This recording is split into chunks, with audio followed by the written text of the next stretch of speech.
Balance di tubuh, apakah itu bentuk sampah kah? Apakah itu bentuk racun kah yang tingkat sel? Kita tarik bicaranya tingkat sel ya. Itu adalah terjadi penumpukan ion positif. Apapun itu, ada penelitian jurnal yang menemukan inflamasi, infeksi. Di daerah infeksi terjadi penumpukan ion positif. Di situ ada jurnal tentang gangren. Gangren itu bagian daripada diabetes. Ada yang gangguan jantung. Gangguan jantungnya gangguan di arteri koronernya. Diambil endotel dari arteri koronernya. Di situ terjadi penumpukan ion positif. Ion positif. Apapun di situ ada plak kolesterol kah, apa bla bla blanya. Tapi kalau kita persempit ke tingkat sel, maka di situ akan terjadi penumpukan ion positif. Di daerah-daerah yang regio-regio yang CA, karsinoma, cancer lah kita katakan, ya, di situ diambil sel-selnya, terjadi penumpukan ion positif. Logika kita, ion positif berarti akan dikeluarkan, akan dibalancekan dengan apa? Ion negatif. Jadi di sini kita nggak lagi mengatakan suatu pembunuhan. Antibiotik, kalau inflamasi tadi kita kasihkan antibiotik dong, ya, supaya bakterinya keluar. Tapi jangan salah, kita pun butuh bakteri flora normal. Apakah ada dosis pasti di dalam medikal terhadap masing-masing individu? Nggak ada. Qadarullah, saya dan Bu Edi juga background daripada medikal. Kita hanya bicara range untuk antibiotik safety-nya. Untuk orang ini akan terjadikah side effect? Pasti. Karena kita nggak tahu kondisi, even tubuh yang sama, kondisi dia akan up and down imunitasnya. Tapi kalau ini dia bicara apa? Dia bicara ion positif, maka kita akan keluarkan dengan ion negatif. Jadi kita nggak sibuk lagi memikirkan, oh ini dibunuh dengan apa? Oh virus ini dibunuh dengan apa? Oh ini harus dioperasi dengan apa? Ibaratnya ini kita analogikan, kita sibuk saja memperbaiki diri kita, memperbanyak ion negatif di dalam diri kita. Sehingga kalau kita sudah menuju balance, apapun yang patogen itu akan mengenali tubuh kita bukan lagi sebagai home-nya dia. Dia nggak akan mau lagi tinggal, dia akan melipir pergi tanpa kita usir, tanpa harus kita bunuh, tanpa harus kita paksa keluar. Operasi itu kan maksa keluar tuh, ya. Sekarang analoginya seperti ini.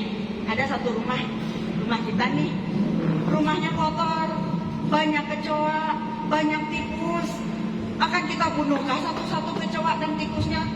Capek ya? Tapi cukup kita bersihkan rumah kita. Kita kasih detol, kita kasih yang wangi-wangi, sehingga kecoa dan tikus mengenali rumah kita.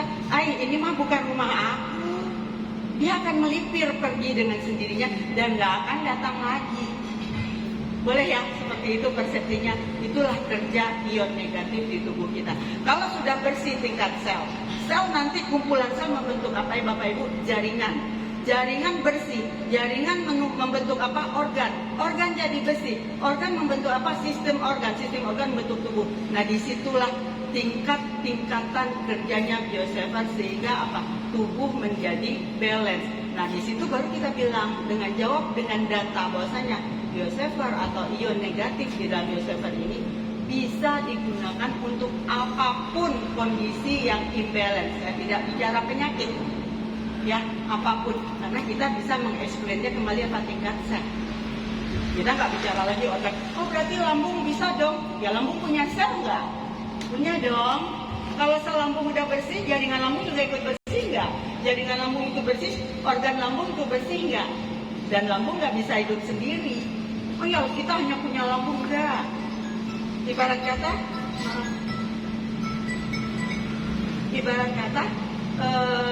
tubuh kita ini sistem organ berkesinambungan. Contoh nih, pernah nggak ya Bapak Ibu nyeri lutut, diberi obat, tapi yang sakit lambung, ya, karena analgetik itu side effect-nya nanti dia akan merusak mukosa lambung. Tapi kalau ini kan tadi kita kerjanya apa? Kita sibuk bebersih ya, kita sibuk membuat tubuh kita menjadi balance, sehingga apapun patogen dari luar mengenalinya bukan lagi tempat dia, gitu loh. Jadi itu sedikit kerja bioseparol. Tadi saya bicara tentang dosis ya. Bicara dong. Nah, sekarang gini. Chi, energi dari Tuhan. Kecepatan kerja energi ini sangat kuat relatifnya dengan mindset kita. Seberapa keyakinan kita enggak hanya sok-sok yakin aja, kita berdasarkan keilmuan. Tadi kita sudah explain-kan. Kalau dulu ya dong, kita datang ke Ajengan dikasih air putih, kita yakin sembuh. Tapi itu bisa nggak dilogikakan? Sangat bisa.